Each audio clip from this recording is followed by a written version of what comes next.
இப்படியே அமைதியா இருக்கிறதுனால தான். என்ன காரணம் அப்படின்னு கேட்குறேன். இப்படியே அமைதியா இருந்தாக்க அதுதான் காரணம் அப்படின்னு நான் நினச்சிக்கிறேன்னா என்ன காரணம்?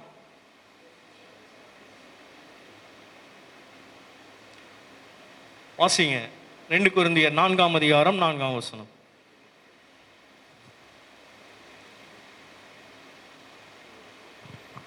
தேவனுடைய சாயலா இருக்கிற கிறிஸ்துவின் மகிமையான சுவிசேஷத்தின் ஒளி அவிசுவாசிகளாகிய அவர்களுக்கு பிரகாசமாயிராதபடிக்கு இப்பிரபஞ்சத்தின் தேவனானவன் அவர்களுடைய மனதை குருடாக்கினான். அவருடைய மனதை என்ன பண்ணியிருக்கானா? குருடாக்கி வைத்திருக்கிறான். அப்ப இந்த குருட்டு மனதை திறக்கணும். அது யாரால முடியும்? அந்த குருட்டு மனது திறக்கப்பட வேண்டும். யாரால திறக்கப்படணும்? சுவிசேஷத்தின் ஒளி அவிசுவாசிகளாகிய அவர்களுக்குள் என்னவா இருக்க? பிரகாசமாய் இராதபடிக்கு இந்த பிரபஞ்சத்தின் தேவனானவன் அவர்களுடைய மனதை என்ன பண்ணி வச்சிருக்கிறான்? குருடாக்கி வச்சிருக்கிறான். அந்த குருட்டுத்தன்மையை நீக்கும்படியாக ஆண்டவர் நமக்கு ஜீவனை கொடுத்து இந்த பூமியிலே நம்மளையும் ஒருவராக அவருடைய பிள்ளைகளாக நம்மளை மாற்றி இருக்கிறார். அல்லேலூயா. நம்ம எல்லாம் அவருடைய பிள்ளைகள் தானே. அவர் நமக்கு யாரு?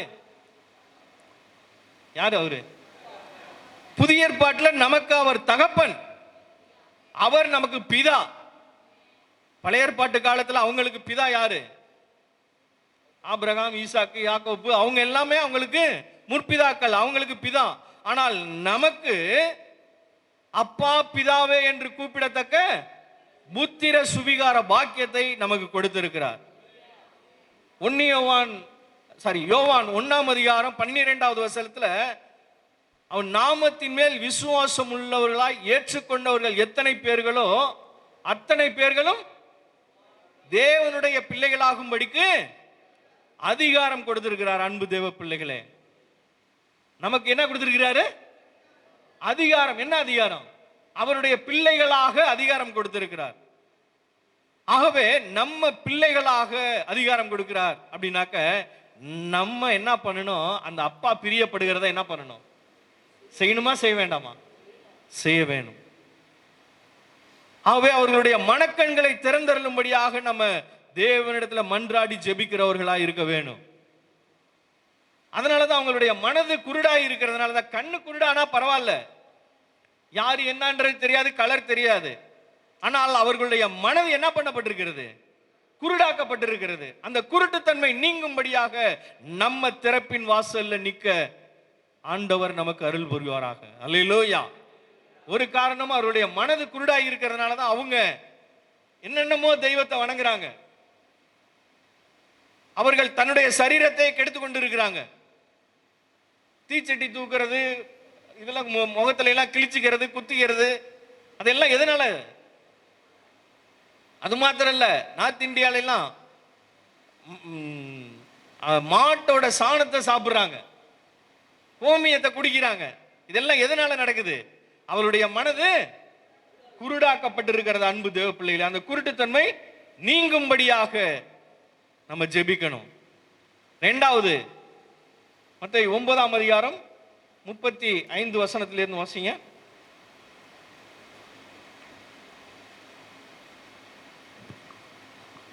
பின்பு இயேசு சகல பட்டணங்களையும் கிராமங்களையும் சுற்றி நடந்து ஜெப ஆலயங்களில் உபதேசித்து ராஜ்யத்தின் சுவிசேஷத்தை பிரசங்கித்து ஜனங்களுக்கு உண்டாயிருந்த சகல வியாதிகளையும் சகல நோய்களையும் நீக்கி அவர்களை சுஸ்தமாக்கினார்.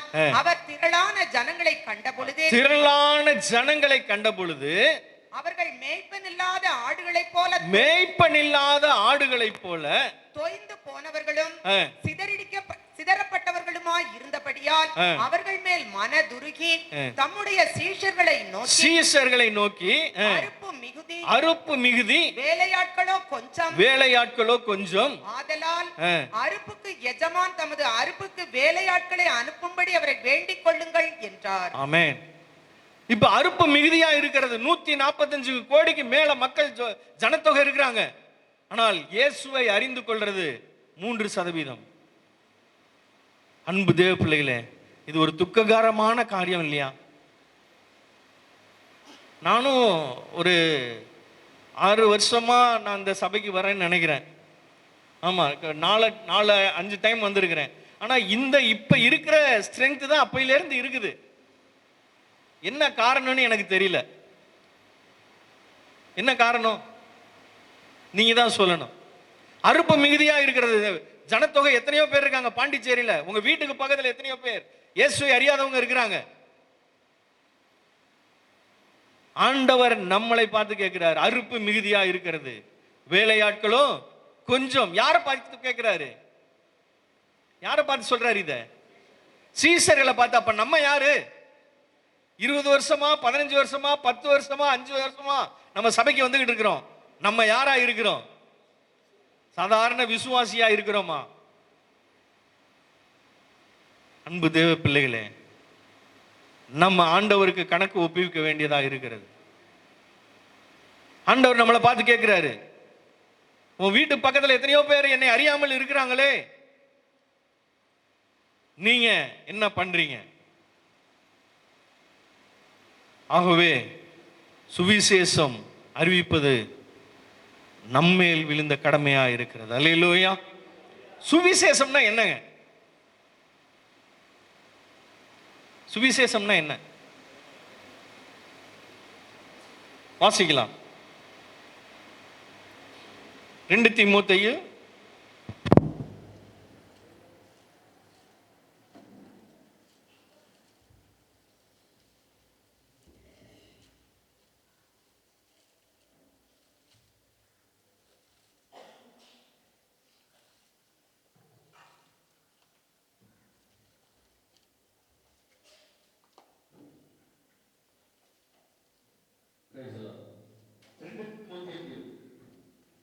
2ஆம் அதிகாரம் 8வது வசனம்.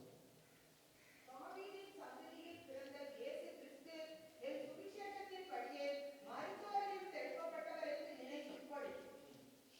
இந்த சுவிசேஷத்தின் நிமித்தம் நான் பாடல் போல தாவீதின் சந்ததியில் பிறந்த இயேசு கிறிஸ்து என் சுவிசேஷத்தின்படியே மரித்தோரிலிருந்து.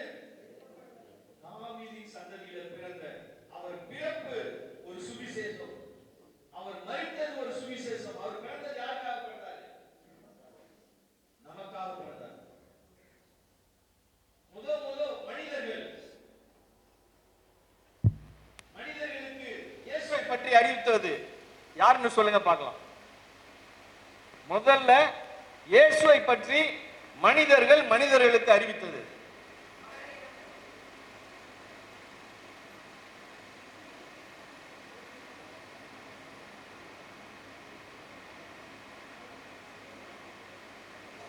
யாரு தெரியுமா? தேவதூதர்கள் இல்ல,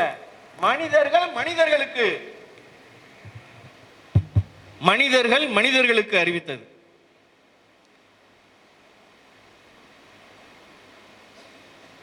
தெரியல. லூக்கா 2ஆம் அதிகாரம் 17வது வசனம்.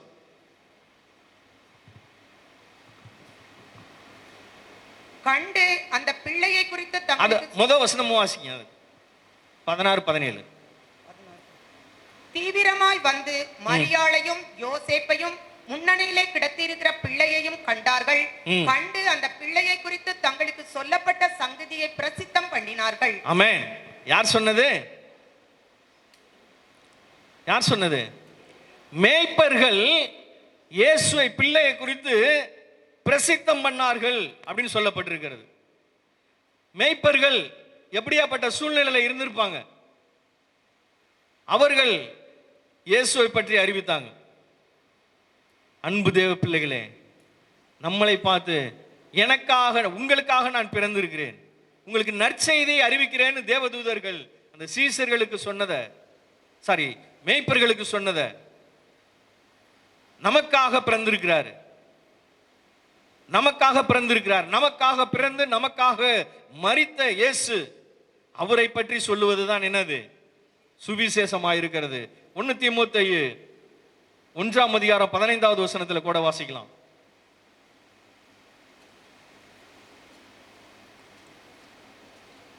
பாவிகளை ரட்சிக்க கிறிஸ்து இயேசு உலகத்தில் வந்தார் என்கிற வார்த்தை உண்மையும் எல்லா அங்கீகரிப்புக்கும் பாத்திரமுமானது.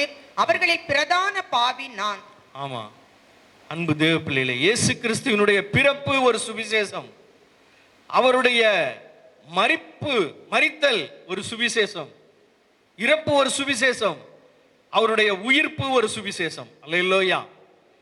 அவர் நமக்காக இந்த பூமியிலே பிறந்து நமக்காக நம்மளுடைய பாவங்களுக்காக அவர் மரித்து 3ஆம் நாள் நமக்காக உயிர்த்தெழுந்த தேவனாய் இருக்கிறார். அல்லேலூயா. அன்பு தேவ பிள்ளைகளே, இந்த சுவிசேஷத்தை மற்றவர்களுக்கு சொல்லுவது நாம் அவசியமா இருக்கிறது. ஏன் சுவிசேஷம் அறிவிக்க வேண்டும்? ஏன் அறிவிக்கணும்?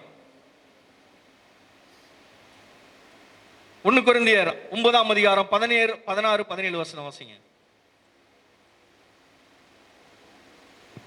சுவிசேஷத்தை நான் பிரசங்கித்து வந்தும் மேன்மை பாராட்ட எனக்கு இடமில்லை. அது என் மேல் விழுந்த கடமையாய் இருக்கிறது. சுவிசேஷத்தை நான் பிரசங்கியாதிருந்தால் எனக்கு ஐயோ. அன்பு தேவ பிள்ளைகளே, அது நம்மேல் விழுந்த கடமையா இருக்கிறது. நம்ம சுவிசேஷம் மற்றவர்களுக்கு அறிவிக்கவில்லை அப்படின்னா நமக்கு என்னவா? ஐயோனா, அது ஒரு சாபமான வார்த்தை. அன்பு தேவ பிள்ளைகளே, சுவிசேஷத்தை நான் அறிஞ்சிருக்கிறேன், சுவிசேஷத்தை நான் அறிந்திருக்கிறேன். இயேசுதான் என்னை ரட்சித்தவர், இயேசுதான் என்னை மீட்டவர், பாவத்திலிருந்து ஜெயத்தை கொடுத்தவர், விடுதலை கொடுத்தவர், எல்லாமே எனக்கு தெரியும். ஆனால் அதை நான் மற்றவர்களுக்கு ஏன் சொல்லவில்லை? நாம் சொல்லவில்லை என்றால் நமக்கு ஐயோ. 2வது காரியம் வாசிக்கலாம். எசேக்கியேல் 33ஆம் அதிகாரம் 6வது வசனம். எசேக்கியேல் 33ஆம் அதிகாரம் 6வது வசனம். காவற்காரன் பட்டயம் வருவதை கண்டும் அவன் எக்காலம் ஊதாமலும் ஜனங்கள் எச்சரிக்கப்படாமலும் பட்டயம் வந்து அவர்களில் யாதொருவனை வாரிக்கொள்ளுகிறது உண்டானால் அவன் தன் அக்கிரமத்திலே வாரிக்கொள்ளப்படான். ஆனாலும் அவன் இரத்த பழியை காவற்காரன் கையிலே கேட்பேன். ஆமென். பாருங்க, வசனம் தெளிவா இருக்கிறது. நம்மளுடைய பகுதியில உள்ளவங்க, அவர்களுக்கு காவல்காரன் நம்மளை ஆண்டவர் வைத்திருக்கிறார். நம்ம சொந்தக்காரவங்க, உற்றார் உறவினர், ரட்சிக்கப்படாதவங்க, அவங்களுக்கு காவல்காரனாய் நம்மளை வைத்திருக்கிறார். நம்ம இன பந்துகள், நண்பர்கள், நம்ம கடைக்கு போறோம், ஒருத்தவங்கள்ட்ட பேசுறோம், அவங்களுக்கு இயேசுவை பத்தி தெரியல அப்படின்னா நம்ம சொல்றதுக்காக தான் நம்மளை காவல்காரனாய் வைத்திருக்கிறார். அன்பு தேவ பிள்ளைகளை, இந்த சபையில நம்மளை காவல்காரனாய் வைத்திருக்கிறார். எதற்கு? மக்களை காக்கும்படியாக. நீங்க பாத்துறீங்களா, ஒரு காக்கா வந்து அடிபட்டுருச்சு ஒரு மாதிரி இருக்கு அப்படின்னு எல்லாம் இறந்துருச்சு அப்படின்னா மற்ற காக்காலாம் என்ன செய்யும்? அங்கிட்டு உள்ள எல்லா காக்காவும் அந்த இடத்துக்கு வந்துடும். பாத்துறீங்களா? காக்கா கூட அந்த காக்காவுக்கு இரக்கமா இருக்குது. ஆனால் தேவ பிள்ளைகளா இருக்கிற நாம், இயேசுவை ஏற்றுக்கொண்டிருக்கிற நாம், மற்றவர்களுக்கு காக்கும்படியாக காவல்காரனாய் வைத்திருக்கிறாரு. அவர்களை காக்கும்படியாய் நம்மளை வைத்திருக்கிறார். அன்பு தேவ பிள்ளைகளே, நாம் விழித்தெழுவது அவசியமானதாக இருக்கிறது. சபையோட காரியத்தை நம்மளிடத்துல கேட்பார் ஆண்டவர், நம்மளிடத்துல தான் கேட்பார், உங்களிடத்துல தான் கேட்பார். ஆகவே நாம் எச்சரிக்கையா இருப்போம். காவல்காரனா அவங்க பாவத்துல மரிச்சாங்க அப்படின்னா அவங்கள்ட்ட நீ பேசுனியே, அவங்கள்ட்ட நீ அவங்கள்ட்ட நண்பனா இருந்தியே, அல்லது உன்னுடைய சொந்தக்காரங்களா இருக்காங்களே, ஏன் நீ சொல்லல? நியாய தீர்ப்பு நாள் ஆண்டவர் நம்மளை பார்த்து கேட்பார். அன்பு தேவ பிள்ளைகளே, ஆகவே நாம் ஆண்டவருடைய வார்த்தைகளை நாம் சொல்லுவது அவர்களுக்கு அவசியமானதாக இருக்கு. 3வது காரியம் ஏன் சொல்ல வேண்டும்? மத்தேயு 28ஆம் அதிகாரம் 19வது வசனத்தில் இருந்து.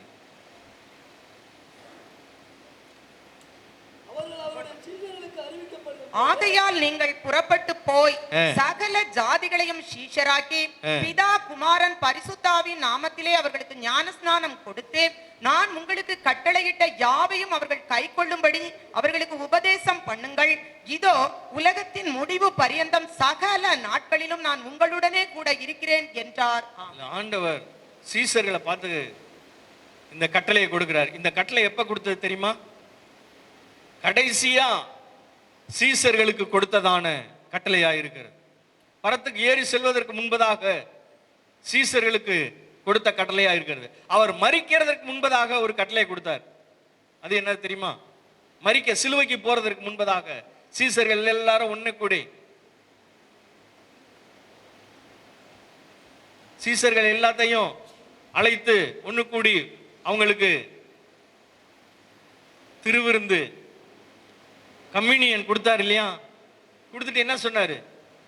நான் வருமளவும் என்னை நினைவு கூறும்படி இதை செய்யுங்கள் என்றார். எத்தனை பேர் செய்யறோம்? கை தூக்குங்க பார்க்கலாம். எத்தனை பேர் செய்யறோம்? கை தூக்காதவங்க எல்லாம் செய்யலையா? திருவிருந்து எடுக்கலையா நீங்களா? அதை செய்யறோம். மரிக்கிறதுக்கு முன்பதாக சொன்னதை அதை செய்யறோம். ஆனால் இதை என்ன பண்றது இல்ல, செய்யறது இல்ல. மரிக்கிறதுக்கு முன்பதாக போனதை அதை சொல்லிடுறோம். ஆனால் பரத்துக்கு ஏறி செல்வதற்கு முன்பதாக இந்த கட்டளையை நம்ம செய்யறது இல்ல. அநேக திருச்சபைகள் செய்யறது இல்ல, அநேக கிறிஸ்துவர்கள் செய்யறது இல்ல. அவருடைய இரத்தத்தையும் அவருடைய இரத்தத்தையும் சரீரத்தையும் நம்ம புசிக்கிறோம், நினைவு கூறுறோம். ஏன்? அவர் என்னுடைய பாவத்தை கழுவுனாரு, அதிலேயே நம்ம சந்தோஷம் அடைஞ்சிட்டோம். ஆனால் மற்றவர்களும் ஆண்டவரை அறிய வேண்டும் என்று அவர் ஏக்கம் கொண்டு இருக்கிறார். அன்பு தேவ பிள்ளைகளே, ஆகவே சுவிசேஷம் அறிவிக்க வேண்டும் என்பதற்கு 3 காரணம். 1, அது என் மேல் விழுந்த கடமை. 2வது, ஆண்டவர் என்னை காவல்காரனாய் வைத்திருக்கிறார். 3வது, பிரதான கட்டளை, ஆண்டவர் கொடுத்த பிரதான கட்டளை. இந்த காரியங்களை சுவிசேஷமாக அறிவிக்க வேண்டும் என்று ஆண்டவர் நமக்கு 3 காரியங்களை திட்டமாய் பேசி இருக்கிறார். அன்பு தேவ பிள்ளைகளே, சுவிசேஷத்தை நாம் அறிவிக்கிறவர்களாய் இருக்க வேண்டும். ஒருவேளை நினைக்கலாம் நீங்க, ஏன் நான் சுவிசேஷம் சொல்லணும், ஊழியக்காரவங்க தான் இருக்கிறாங்களே. இல்ல அன்பு தேவ பிள்ளைகளே, பிரதான கட்டளை எல்லோருக்கும், சீசர்களாகி இருக்க ஒவ்வொருவருக்கும், இயேசுவை அறிந்த ஒவ்வொருவருக்கும், யார் யாரெல்லாம் விக்கிரகங்களை விட்டு வந்தீங்களோ, யார் யாரெல்லாம் இந்த உலகத்தின் காரியங்களை நம்ம கடைபிடித்தோமோ, அவர்கள் எல்லாம் சுவிசேஷம் அறிவிக்க வேண்டும் என்பது பவுல் சொல்றதை நம்ம பார்க்கிறோம். விக்கிரகங்களை விட்டு வந்தது எதுக்கு? உலகத்தின் மேன்மைகளை விட்டு வந்தது எதுக்கு? மற்றவர்களை இரட்சிப்புக்குள்ள நடத்த வேண்டும். அதற்காக தான் அன்பு தேவ பிள்ளைகளே. வாசிக்கலாம், யார் சுவிசேஷம் அறிவிக்க வேணும்? அப்போஸ்தலர் 8ஆம் அதிகாரம் 4வது வசனம். அப்போஸ்தலர் 8:4. சிதறி போனவர்கள் எங்கு திரிந்து சிதறி போனவர்கள் எங்கும் திரிந்து சுவிசேஷ வசனத்தை பிரசங்கித்தார்கள். யார் சிதறி போனது? யார் சிதறி போனா?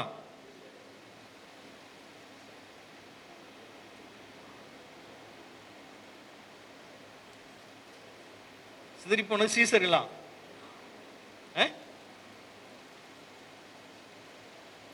வாசிங்க, 1ஆம் வசனம் வாசிங்க. 8:1. அவனை கொலை செய்கிறதற்கு சவுலும் சம்மதித்திருந்தான். அக்காலத்திலே எருசலேமில் உள்ள சபைக்கு மிகுந்த துன்பம் உண்டாயிற்று.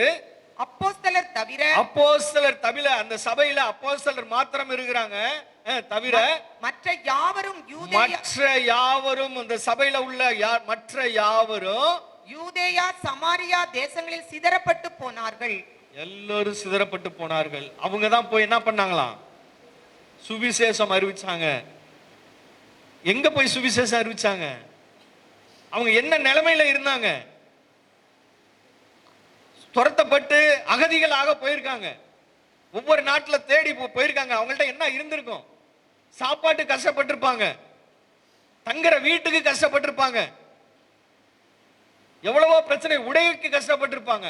ஆனால் அந்த சூழ்நிலையிலிருந்து ஆண்டவர் நம்மளை இவ்வளவு மேன்மையா வச்சிருக்கிறார்.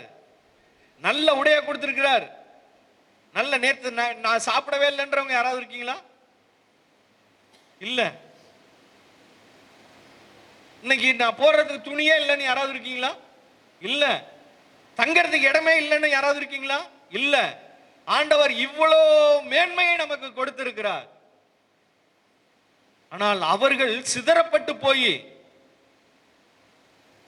படுக்க இடம் இருக்காது, சாப்பிட உணவு இருக்காது, உடுத்த உடை இருக்காது.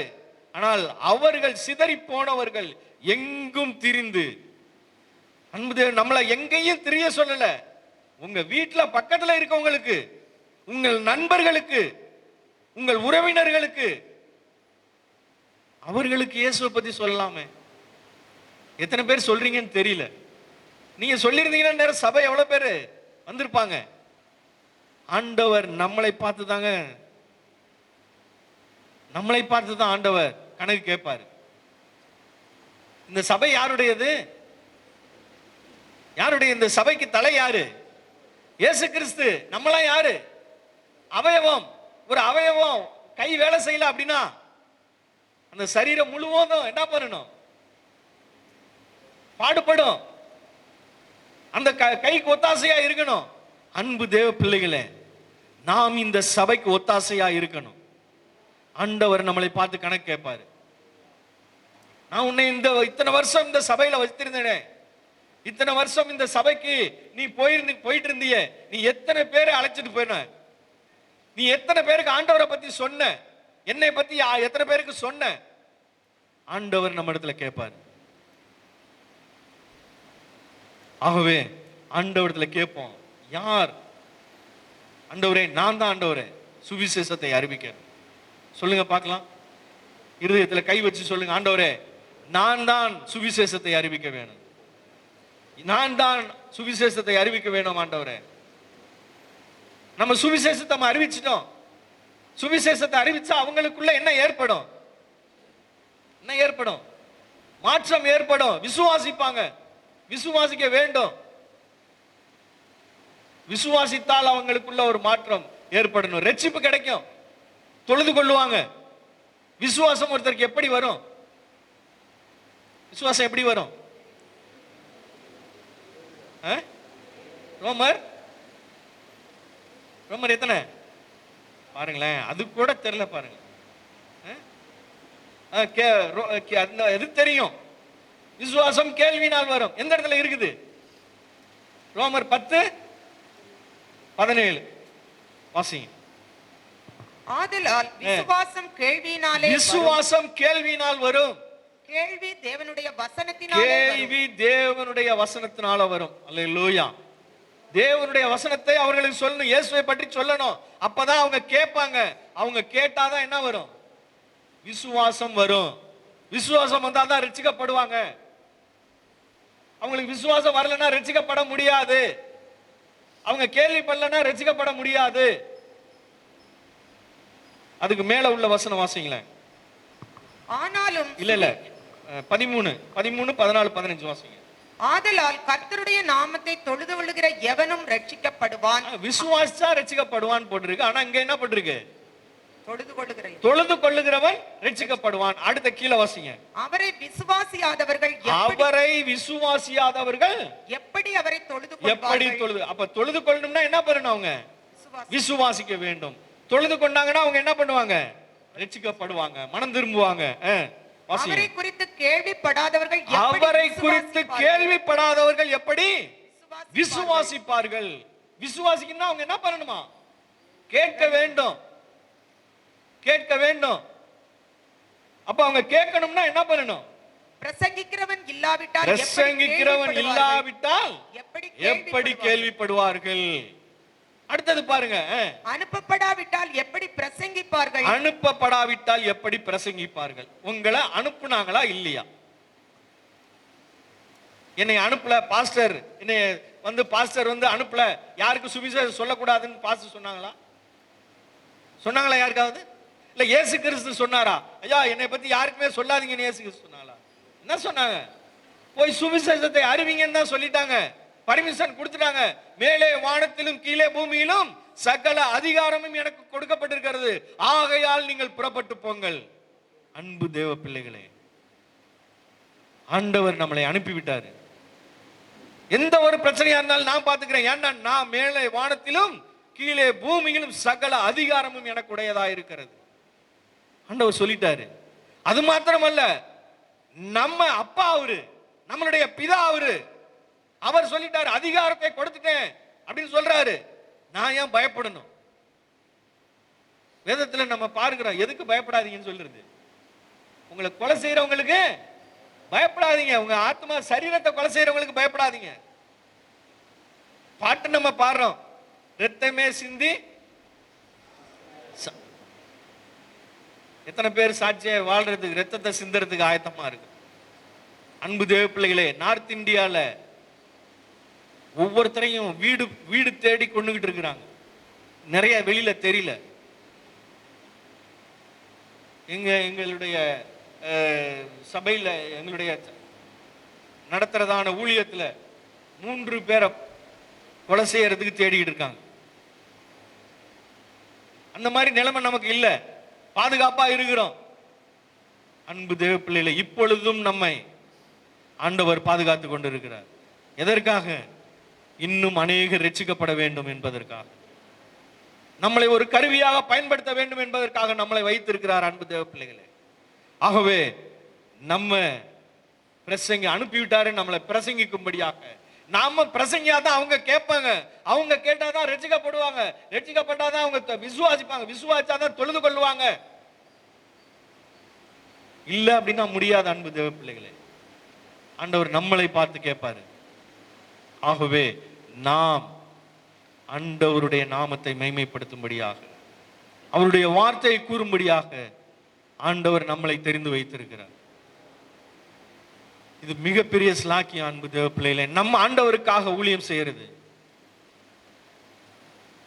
இப்ப நம்ம அருமையான பிரதமர் மோடி அவர்களுக்கு ஒரு ஊழியக்காரனா நம்மளை ஆண்டவர் அவரு கூப்பிடுறாங்க, அப்பாயின்மெண்ட் பண்றாங்க. இல்ல இங்க உள்ள முதலமைச்சருக்கு ஒரு ஒரு ஊழியக்காரனாய் நம்மளை கூப்பிடுறாங்க. எத்தனை பேர் போவோம்? போமா போக மாட்டோமா? சொல்லுங்க. அது மாதிரி ஒரு ரேஞ்சில் உள்ளவங்களுக்கு ஒரு வேலை கிடைக்குது, போமா போக மாட்டோமா? போவோம்.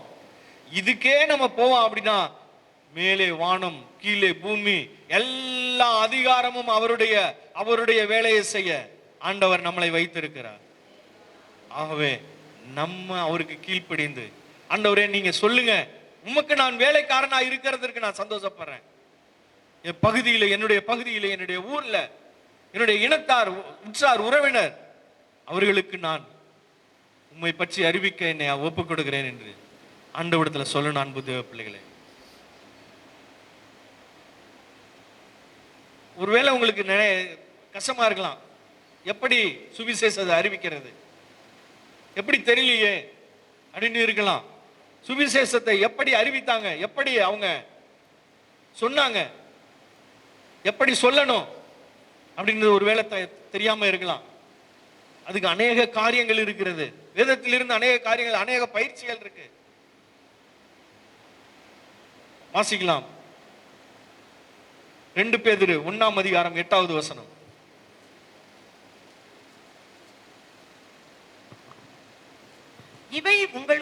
இவைகள் உங்களுக்கு உண்டாயிருந்து பெருகினால் உங்களை நம்முடைய கர்த்தராகிய இயேசு கிறிஸ்துவை அறிகிற அறிவிலே வீணரும் கனியற்றவர்களுமாய் இருக்க ஒட்டாது. வீணரும் கனியற்றவர்களுமாய் இருக்க ஒட்டாது. ஏன் கனியற்றவர்களா இல்லாதபடி இருக்கணும்? அப்பனா என்ன பண்ணணுமா? அது ஆரம்பிக்கும் போது என்ன சொல்றாரு? இவைகள் உங்களுக்கு எவைகள்? 4வது வசனம் வாசிங்க. இச்சையினால் உலகத்தில் உண்டான கேட்டுக்கு தப்பி திவ்ய சுபாவத்திற்கு பங்குள்ளவர்களாகும் பொருட்டு மகா மேன்மையும் அருமையுமான வாக்கு தத்தங்களும் அவைகளினாலே நமக்கு அளிக்கப்பட்டிருக்கிறது. பாருங்க, இச்சையினால் உலகத்தில் உண்டான இந்த பாவம் எதுல உண்டானுச்சு? இச்சையினால் உண்டானது இந்த கேடு. இந்த கேட்டிலிருந்து தப்பி மனிதன் திவ்ய சுபாவம், டிவைன் நேச்சர், ஆண்டவருடைய சாயலுக்கு மாற வேண்டும். அது ஆதியில இருந்த சாயல் மாறி போச்சு. ஆதாம் ஏவாளை யாரை போல படைச்சாரு? தன் சாயலாகவே தேவனை போலவே சிருஷ்டித்தார். அந்த தேவனுடைய சாயல் மாறி போய் இச்சையினால் கேடு உண்டாகி பாவத்துக்குள்ள இருந்து அவனுடைய சுபாவம் எல்லாமே மாறி போச்சு.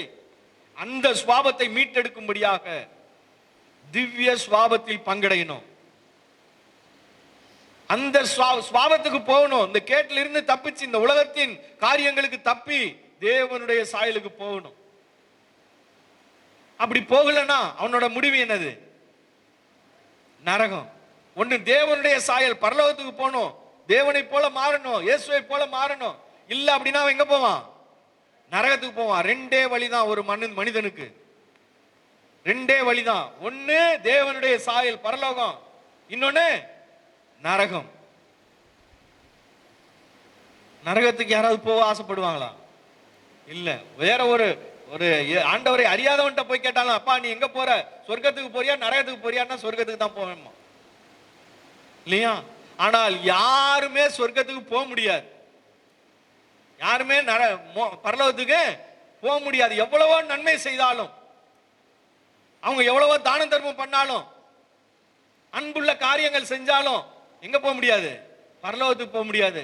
ஒரே ஒரு காரியம் தான் இருக்கு பரலோகத்துக்கு போகணும்னா. என்ன காரியம்? இயேசுவை ஏற்றுக்கொள்வதை தவிர வேற எந்த ஒரு சால்வேஷனுமே கிடையாது. இயேசுவை ஏற்றுக்கொள்வதை தவிர, இயேசுடைய ரட்சிப்பை பெறுவதை தவிர வேற எதுவுமே அவனுக்கு தீர்வு கிடையாது. எவ்வளவு நன்மை செய்தாலும் சரி, அது யாரா இருந்தாலும் சரி, இயேசுவை அறியல அப்படின்னா அவனால் நித்திய ஜீவனை அடையவே முடியாது ஒருபோதும். ஆகவே அன்பு தேவ பிள்ளைகளே, நாம் ஆண்டவருக்கு கணக்கு கொடுக்கணும். அடுத்தது வாசிங்க, அப்போஸ்தலர் 6ஆம் அதிகாரம் 1வது வசனம். ஆதலால் சகோதரரே, பரிசுத்த ஆவியும் ஞானமும் நிறைந்து நற்சாட்சி பெற்றிருக்கிற 7 பேரை உங்களில் தெரிந்து கொள்ளுங்கள். 6:1. அந்நாட்களில் சீஷர்கள் பெருகிற போது, அந்நாட்களில் சீஷர்கள் பெருகின பொழுது, கிரேக்கர் ஆனவர்கள் போதும். அந்நாட்களில் என்ன பண்ணாங்களா? சீஷர்கள் பெருகினார்கள். 7 வாசிங்க. அதிலே தேவ வசனம் விருத்தி அடைந்தது, சீஷருடைய தொகை எருசலேமில் மிகவும் பெருகிற்று. எருசலேமில் மிகவும் பெருகிற்று. அந்நாட்களில் அப்படின்னு போட்டிருக்கு. எந்நாட்களில் சீஷர்களுடைய தொகை பெருகிற்று? அந்நாட்களில். எந்நாட்களில்? எந்நாட்களில் தெரியுமா? அதுக்கு முதல் வசனம் வாசிங்க, 5ஆம் அதிகாரம் கடைசி வசனம். தினந்தோறும் தேவாலயத்திலேயும் வீடுகளிலேயும் இடைவிடாமல் உபதேசம் பண்ணி இயேசுவே கிறிஸ்துவென்று பிரசங்கித்தார்கள். இயேசுவே கிறிஸ்து என்று பிரசங்கித்தார்கள். அந்நாட்களில் சீஷர்களுடைய தொகை பெருகிற்று. எப்படிங்க? எப்பெல்லாம் நடந்துச்சு? தினந்தோறும் இடைவிடாமல் இயேசுவே கிறிஸ்து என்று பிரசங்கித்தார்கள். அந்நாட்களில் சீஷர்களுடைய தொகை எருசலேமில் மிகவும் பெருகிற்று. இந்நாட்களில் நடக்குதா? ஞாயிற்றுக்கிழமை வர்றதே ரொம்ப சிரமமா இருக்குது இல்லைங்களா? ஞாயிற்றுக்கிழமை வர்றதே நமக்கு கஷ்டமா இருக்குது. ஆனால் அப்போ சில நாட்கள்ல பாருங்க, தினந்தோறும் இடைவிடாமல் இயேசுவே கிறிஸ்து என்று பிரசங்கித்தார்கள். அந்நாட்களிலே சீஷர்களுடைய தொகை எருசலேமில் மிகவும் பெருகிற்றுன்னு வாசிக்கிறோம். அல்லேலூயா. இன்னொரு காரணம் வாசிங்க, அப்போஸ்தலர் 2ஆம் அதிகாரம் 47வது வசனம். தேவனை துதித்து ஜனங்கள் எல்லாரிடத்திலும் தயவு பெற்றிருந்தார்கள். ரட்சிக்கப்படுகிறவர்களை கர்த்தர் அனுதினமும் சபையிலே சேர்த்து கொண்டு வந்தார். கர்த்தர் அனுதினமும் சபையில சேர்த்து கொண்டு வந்தார். யார் சேர்த்தாரு? அப்ப ரட்சிப்பை கொடுக்கிறது யாரு? கர்த்தரா? ரட்சிப்பை கொடுத்தது யாரு? கர்த்தரா? கர்த்தர் என்ன செஞ்சாராங்க? ரட்சிக்கப்படுகிறவர்களை அனுதினமும் கர்த்தர் சேர்த்து கொண்டு வந்தார். அவர் ரட்சிப்பை கொடுக்கல. ரட்சிப்பை கொடுத்தது யாரு? சீஷர்கள். சீஷர்கள் போய் மக்களிடத்துல தயவு பெற்றார்கள். தயவு பெற்றது போல அவங்கள்ட்ட போய் பேசணும், அவங்கள்ட்ட போய் உரையாடணும், அவங்களுக்கு ஒரு நல்லது செய்யணும், சேவை செய்யணும், எப்படியாவது ரட்சிப்புக்குள்ள நடத்துறதுக்கு அவங்களுடைய மனசுல நம்ம என்ன பண்ணணும், இடம் பிடிக்கணும். தயவு பெற்றிருந்தார்கள் சீசர்கள் அவங்கள்ட்ட தயவு பெற்றிருந்தாங்க. தயவு பெற்றதுனால தான் என்ன பண்ண முடிஞ்சிச்சு, சுவிசேஷத்தை அறிவிக்க முடிஞ்சு, ரட்சிக்கப்பட்டாங்க. ரட்சிக்கப்பட்டவர்களை சபைக்கு கொண்டு வந்தார் ஆண்டவர். நம்ம என்ன பண்றோம், எந்த ஒரு காரியமும் அவங்களுக்கு ஒண்ணுமே சேரல. நீ வாங்க சர்ச்சுக்குன்னா அவங்களுக்கு என்ன தெரியும்? அவங்களிடத்துல தயவு பெறணும். நம்மள அவங்க பார்த்தா எப்ப இந்த அக்கா வருவாங்க, எப்ப அந்த அண்ணன் வருவாங்க, இந்த அப்பா எப்ப வருவாங்க அப்படின்னு சொல்லிட்டு, அம்மா எப்ப வருவாங்க அப்படின்னு சொல்லிட்டு அவங்க ஏங்கணும்.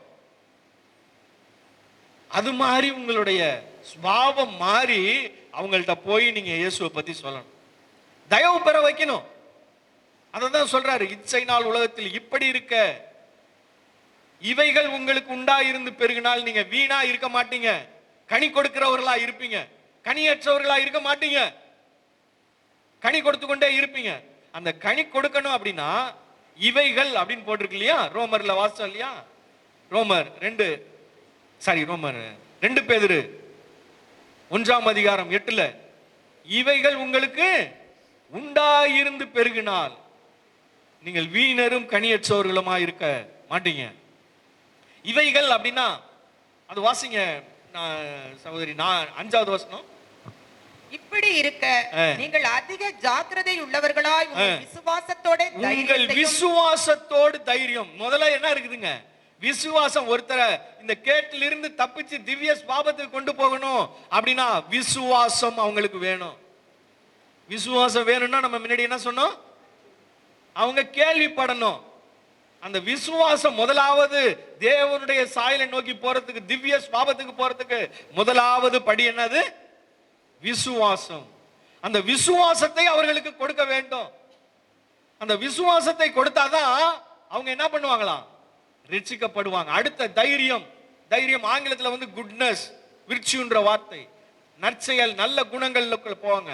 முதல்ல அவங்களுக்கு முதல் ஸ்டெப் அது 8 காரியங்கள் சொல்லப்படுகிறது. 8 காரியத்தை நம்ம செஞ்சாதான் யாரை போல மாறுவோம், திவ்ய சுபாவம், ஆண்டவருடைய சாயலை பெற்றுக்கொள்ள முடியும். திவ்ய சுபாவத்துக்கு போகணும்னா இந்த 8 காரியங்கள் வேணும். நரகத்துக்கு போகணும்னா என்ன வேணும் சொல்லுங்க, நரகத்துக்கு போகணும்னா என்ன பண்ணணும், ஒண்ணுமே செய்ய வேணாம், நேரா எங்க போயிருவாங்க, நரகத்துக்கு போயிருவாங்க. ஏன்னா பிறந்தவர்கள் எல்லாரும் எதுல பிறந்திருக்காங்க, பாவத்துல பிறந்திருக்காங்க. அவங்க ஒண்ணுமே செய்ய வேண்டாம், நரகத்துக்கு போயிருவாங்க. ஆனால் திவ்ய சுபாவத்துக்கு போகணும் அப்படின்னா விசுவாசத்தோடு தைரியம், விசுவாசத்தோடு நற்செயல், விசுவாசத்தோடு தைரியத்தோடு ஞானத்தையும், ஞானத்தோடு இச்சையடக்கத்தையும், இச்சையடக்கத்தோடு பொறுமையோடு தேவபக்தியோடு சகோதர சிநேகத்தையும், சகோதர சிநேகத்தோடு அன்பையும் கூட்டி வழங்குங்கள். இவைகள் உங்களுக்கு உண்டாயிருந்து பெருகினால், இவைகள் எல்லாம் உண்டாயிருந்து பெருக வேண்டும். அப்ப விசுவாசிக்க வேண்டும், விசுவாசிச்சு மற்றவர்களை ரட்சிப்புக்குள்ள நடத்த வேண்டும். ஆண்டவர் நமக்கு கொடுத்ததான பிரதான கட்டளை நம்மேல் விழுந்த கடமையா இருக்கிறது. அல்லேலூயா, அல்லேலூயா, அல்லேலூயா. பாருங்க, சோ இப்படி நம்ம செஞ்சா ஆண்டவர் நமக்கு ஒரு மேன்மையை வைத்திருக்கிறார். ஆண்டவர் நமக்கு ஒரு மேன்மையை வைத்திருக்கிறார். என்ன மேன்மை வாசிக்கலாம், 1 தெசலோனிக்கேயர் 2ஆம் அதிகாரம் 19-20 வசனம். 1 தெசலோனிக்கேயர் 2ஆம் அதிகாரம் 19வது 20வது வசனம். எங்களுக்கு நம்பிக்கையும் சந்தோஷமும் மகிழ்ச்சியின் கிரீடமுமாய் இருப்பவர்கள் யார்? நம்முடைய கர்த்தராகிய இயேசு கிறிஸ்து வரும்போது அவருடைய சன்னிதானத்திலே நீங்கள் அல்லவா அப்படி இருப்பீர்கள். நீங்களே எங்களுக்கு மகிமையும் சந்தோஷமாய் இருக்கிறீர்கள். ஆமென். தேவனுடைய சன்னிதானத்துல நம்ம மகிமையும் சந்தோஷமா இருப்போம் அன்பு தேவ பிள்ளைகளே. அது மாத்திரமல்ல, யோவான் 12ஆம் அதிகாரம் 26வது வசனம்.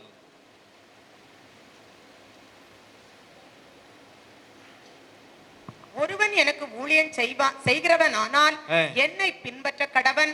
நான் எங்கே இருக்கிறேனோ அங்கே என் ஊழியக்காரனும் இருப்பான். ஒருவன் எனக்கு ஊழியம் செய்தால் அவனை பிதாவானவர் கனம் பண்ணுவார். அல்லேலூயா. நம்ம ஊழியம் செய்யும் பொழுது, சுவிசேஷத்தை அறிவிக்கும் பொழுது பிதாவானவர் நம்மளை கனம் பண்ணுவார். பிதாவானவருடைய கனத்தை நம்ம பெற்றுக்கொள்வோம். அன்பு தேவ பிள்ளைகளை, அவர் நம்மளை கனம் பண்ணுகிறவராய் இருக்கிறார். ஆகவே நாம் சுவிசேஷத்தை அறிவிக்க வேண்டும்.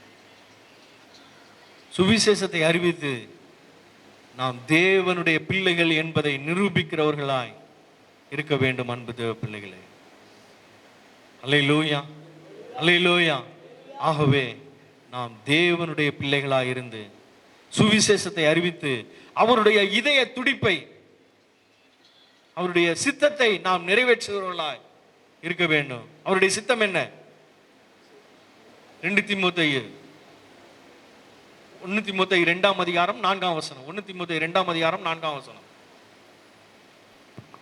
எல்லா மனுஷரும் ரட்சிக்கப்படவும் சத்தியத்தை அறிகிற அறிவை அடையவும் அவர் சித்தமுள்ளவராய் இருக்கிறார். அல்லேலூயா. அவர் சித்தம் என்ன? அவருடைய சித்தத்தை செய்கிறவர்கள் தான் பரலோக ராஜ்யத்துல பிரவேசிப்பானே அல்லாமல் என்னை நோக்கி கர்த்தாவே கர்த்தாவேன்னு சொன்னாலும் எங்க போக முடியாது? பரலோகத்துக்கு போக முடியாது. அவருடைய சித்தத்தை நாம் நிறைவேற்றுகிறவர்களாய், அவருடைய இதய துடிப்பை நாம் நிறைவேற்றுவர்களாய் எல்லா மனுஷரும். உங்க வீட்டு பக்கத்துல உள்ளவங்க ரட்சிக்கப்படணும், மனம் திரும்பணும், சொந்தக்காரவங்க ரட்சிக்கப்படணும், நண்பர்கள் ரட்சிக்கப்படணும், உங்களுடைய வேலை ஸ்தலத்துல உள்ளவங்க ரட்சிக்கப்படணும். அதுதான் தேவனுடைய இயேசுவோட இதய துடிப்பாய் இருக்கிறது. அல்லேலூயா, அல்லேலூயா. ஆண்டவரத்துல கேட்கலாமா? கடைசியாக நடந்த ஒரு சம்பவத்தை சொல்லி நான் முடிக்கிறேன். டிஎல் மூடி, எத்தனை பேருக்கு தெரியும் தெரியல. டிஎல் மூடி என்ற ஒரு பரிசுத்தவான், ஒரு பயங்கரமான பிரசங்கியார். அவர் பிரசங்கத்துல 100 பேர் 200 பேர் ரட்சிக்கப்படுவாங்க. அது மாதிரி ஒரு இடத்துல அவர் பிரசங்கம் பண்ணிட்டாரு. ஒரு ஊர்ல தங்கி தினம் தினம் அங்க ஒரு லாட்ஜில், ஒரு ஹோட்டல்ல தங்கி பிரசங்கம் பண்ண போவார். காலையில போயிட்டு மாலையில திரும்பி அந்த ஹோட்டலுக்கு வந்து ரெஸ்ட் எடுப்பார். தினம் அது மாதிரி நடந்துகிட்டு இருக்கு. ஒரு நாள் அவர் ஊழியத்தை முடிச்சுட்டு பிரசங்கம் பண்ணிட்டு வந்து அந்த ஹோட்டல்ல ராத்திரி உணவகத்துல சாப்பிட்டுட்டு இருக்கார். அப்பொழுது ஆண்டவர் அவர் இடத்துல பேசுறார். டிஎல் மூடியே, உனக்கு இந்த பரிமாறலாம் இல்லையா, சர்வ் பண்றான் இல்லையா, அந்த வாலிபன்கிட்ட நீ என்னோட பேசு, அவனிடத்துல பேசுன்னு சொல்றாரு. ஆண்டவரே, நான் காலையில இருந்து ஊழியம் செஞ்சுட்டு வந்தேன், எனக்கு ரொம்ப டயர்டா இருக்கு, நான் நாளை காலையில வந்து பேசுறேன் அப்படின்னு சொல்றாரு. உடனே ஆண்டவர் சொன்னார், இல்ல, நீ இந்த நொடி பொழுது இப்பவே பேசணும், பேசிட்டு அதுக்கப்புறம் நீ ரூமுக்கு போ அப்படின்னு ஆண்டவர் உணர்த்துறாரு. ஆனால் டிஎல் மூடி கேட்கல.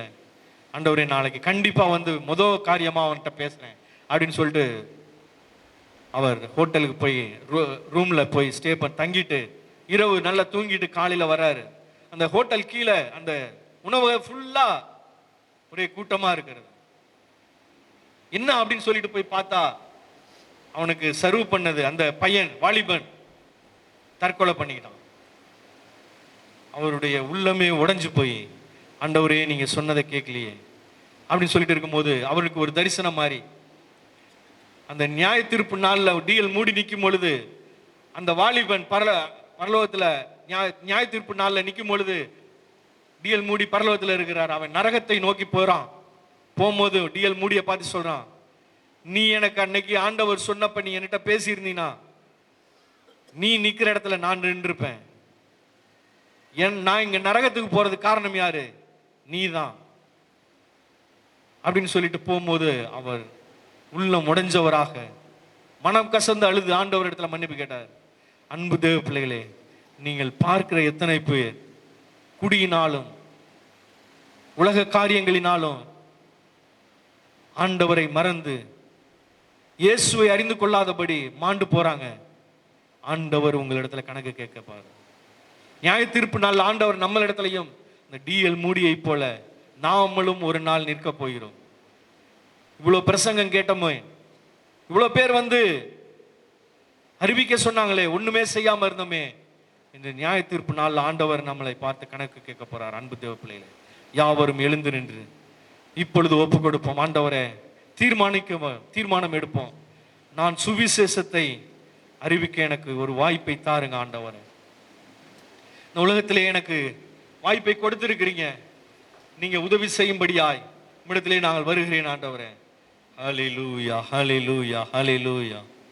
அப்பா, நீங்க சொல்லுங்க, ஆண்டவரே எனக்கு ஒரு வாய்ப்பை கொடுத்திருக்கீங்க, இது என்மேல் விழுந்த கடமையா இருக்கிறது ஆண்டவரே, நீர் கொடுத்த பிரதான கட்டளையா இருக்கிறது.